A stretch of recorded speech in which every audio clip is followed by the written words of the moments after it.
So how I want to hopefully contribute to this Roots and Shoots thing today is to talk about ideas that we can steal from various other fields, from business, psychology, economics, those sort of things, to help us both with the roots, the foundations of Agile, and also perhaps with some of the shoots, some of the new things that we can build on.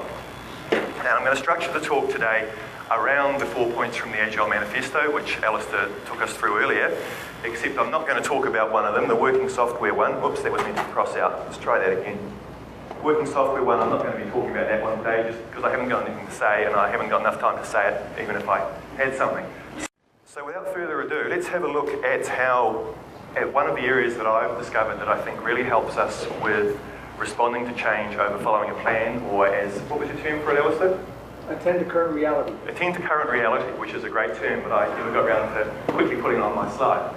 So, one of the things that I've stumbled across, and this presentation is essentially a bunch of things I've stumbled across over the past 4 or 5 years when I go, man, that's relevant to Agile, that could be helpful. And one of the things that really helps here is this thing called evidence-based management. Now, evidence-based management, the name of it is inspired by a thing called evidence-based medicine. If your doctor is as talkative as mine, he might have mentioned it to you. And the evidence-based medicine one basically starts off like this. We're not going to treat this particular illness the same way it's been treated for the past 50 years, just because that's the way it's always been done. Instead, we're going to say, is the traditional treatment actually better than doing nothing? Is the traditional treatment better than new treatments? And so evidence-based management comes and applies some of that to business management. And it also takes it much further. We're only going to be able to scratch the surface of it today, and we're going to talk about how it's relevant to responding to change over following a plan. So in the evidence-based management community, they have a manifesto that is a little bit like ours, but it's a bit more wordy. This is copied and pasted right off their website, and we're not going to talk about all of it today.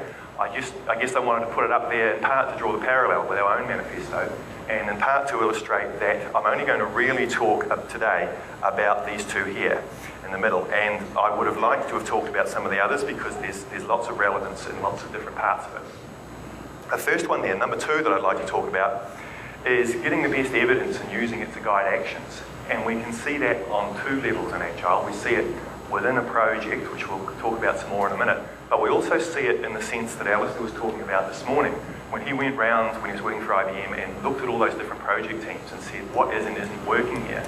And that's one of the really appealing things about Agile, is to know that we've got this evidence, we've got that research behind it. And what the evidence-based management people are saying is that too much of what goes on in the business community doesn't have that behind it. It's fads, it's doing things because it's trendy. And there's a lesson in there for the business community, and there's a lesson in there for us. And the good news is that we really do have the solid stuff behind what we're doing in Agile, particularly if we look in the right places and we remind ourselves of what this conference is about, which is indeed to go and to drill back behind the superficial things of, oh, you sit in pairs and you don't write any documents, and actually get back to some of the heart of what the roots of Agile is about. I should mention that this evidence-based management stuff, it comes out of primarily a couple of guys who are at Stanford University, very high-flying academics who also spend a lot of time in the real world, which probably explains why the quality of their stuff is so high. And the other reason that this interests me, that I should mention, is because I think it gives us a way to sell what we are doing to business people. We had some questions earlier on how do you get businesses to buy into this kind of thing? And here is something that comes out of the business community. Here is a bunch of business people who, being evidence-based, actually can prove that these 5 things on the slide really, really matter. The first one is basically our trust, or our personal safety, should I say, as per Crystal. And so there's all these things that are relevant to us that these people are already pitching to the business community, and it's already gaining momentum and traction in there. And we've got to be able to use that and leverage that when we're selling essentially the same idea with different words into the business community. So I think this is a real help. Someone mentioned the phrase earlier, talking of windmills. If you're trying to sell Agile, how much influence can you really do? And here is this whole field of study and research and writing and practical experience that is already selling this to business people. So let's tap into that and use that as we sell the same ideas.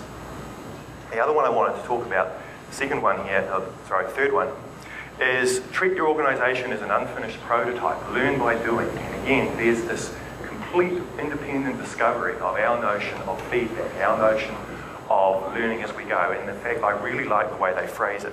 They phrase it with this bit in the middle here, which I really, really like. That says, best organisations have the courage to act on what they know right now and the humility to change course when they find better evidence. And that really connected with me. When I read that, I thought, hey, that's responding to change over following a plan in really, really eloquent language. And so to me, that's really, really important thing. I've also seen it phrased as act on your knowledge while doubting what you know. And it captures, in a way, the real tension that we have when we try and pitch Agile to business people, because we're effectively asking them to do this. We're asking them to get started on a project when they do not have a 3,000-page spec, when we're telling them that we're going to change our minds later. And effectively what this is saying is this is what those very same businesses should be doing, not just in software, but in everything they do. So certainly really encourage us to tap into that, both in terms of informing our own understanding of this and in terms of selling what we're doing in Agile.